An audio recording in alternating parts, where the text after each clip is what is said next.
आत्मनिर्भर बनो। घर के बुजुर्ग मुखिया की आंख में तकलीफ रहने लगी। एक डॉक्टर उनके घर आए और बुजुर्गों को आंख का ऑपरेशन कराने की सलाह दी।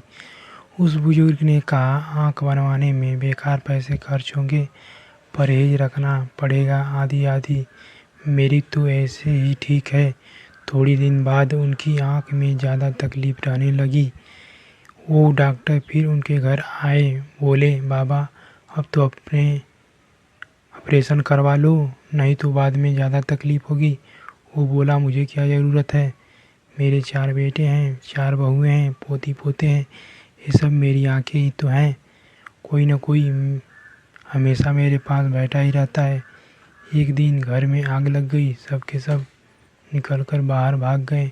बूढ़ा आदमी को किसी ने नहीं निकाला। तभी एक पड़ोसी ने उसको निकाला। तब तक वो काफ़ी झुलस चुका था। खैर उसकी जान बच गई। बूढ़ा आदमी भी सोचता है, आज अपनी आंखें होती तो कितना अच्छा होता, काश डॉक्टर की बात मान ली होती। वो डॉक्टर और कोई नहीं, गुरु था जो उसे चेताने आया था, पर आदमी मानता कहाँ। उसे तो अपने रिश्तेदारों, पैसों, दोस्तों है, जबकि आदमी को स्वयं पर आत्मनिर्भर होना चाहिए। सही से भी किसी की सेवा की ज़रूरत ना पड़े और पैसों के लिए भी किसी के आगे हाथ ना फैलाना पड़े।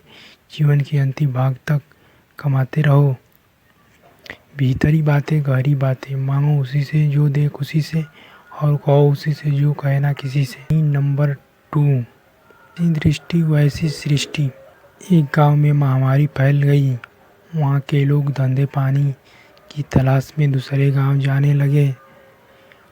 इस गांव का एक व्यापारी पास के दूसरे गांव में गया और वहाँ के मुखिया से बोला, महाराज यहाँ बसना चाहता हूँ, यहाँ धंधा करना चाहता हूँ, यहाँ के लोग कैसे हैं? मुखिया ने पूछा, जहाँ से आए हो वहाँ के लोग कैसे थे? व्यापारी बोला, पूछो मत साहब, राम राम, बड़े बेकार लोग हैं। वहाँ के लोग तो बहुत झगड़ालू हैं, बात बात में लड़ने लगते हैं।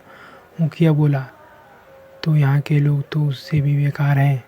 वहाँ के लोग झगड़ा ही करते थे, यहाँ तो सीधे मारपीट पर उतर आते हैं, बात बाद में करते हैं, पहले लात मारते हैं।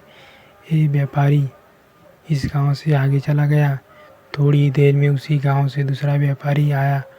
उसने भी मुखिया जी से वही सवाल किया जो पहले वाले ने किया था। मुखिया ने उससे भी यही पूछा, जो गांव छोड़कर आ रहे हो वहाँ के लोग कैसे थे? दूसरा व्यापारी बोला, महाराज बड़े भोले लोग थे, उस गांव के तो एक दूसरे के लिए जान देने के लिए तैयार रहते थे, बड़ा मीठा बोलते थे। मुखिया ये बोले, तो तुम यहाँ बस सकते हो यहाँ इस गांव में? उससे भी भोले लोग। मुखिया जी के चेले ने पूछा, साहब जी आपने 2 लोगों से 2 तरह की बातें क्यों करी? वो बोले, सुन चेले, जो जैसा खुद होता है वो अपने जैसी दुनिया वहाँ बना लेता है। अच्छा बुरा कुछ नहीं होता, उसे अपने माफिक ही लोग मिल जाते हैं।